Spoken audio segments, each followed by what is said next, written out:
पागल इसका रे करे जाओ अरे मोटर के गइला करवास में कटे हमर जिंदगी उदास में तंग करे पुलिस हमके कैसे करे माना एगो फोन क दी जेल से तोर दीवाना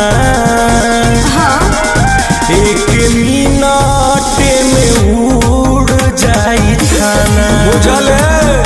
ना ये जानो एगो फोन क दी जेल से तोर दीवाना एक मिनट में उड़ जाई थाना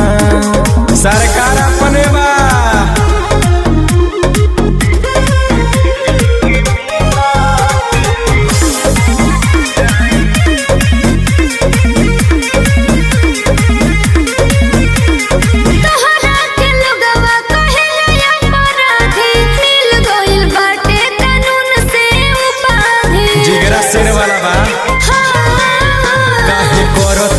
पगली तू चिंता रे कबो ना सह केहू के अधीनता रे हमारे झरता जमाना का करी बोलो एगो फोन क दी जेल से तोर दीवाना एक मिनट में उड़ जाई थाना एगो फोन क दी जेल से तोर दीवाना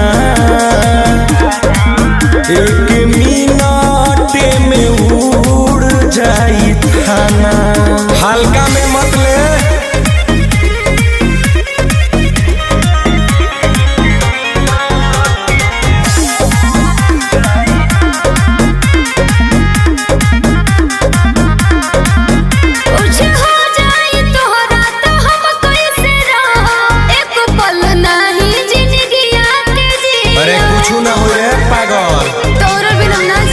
ऐसन ठोकब दवाई सुई फायदा न करी बोलू बुढ़िया तो के केहू कैद न करी धांजी धकल से गिले हर जाना जदि फोन क दी जेल से तोर दीवाना एक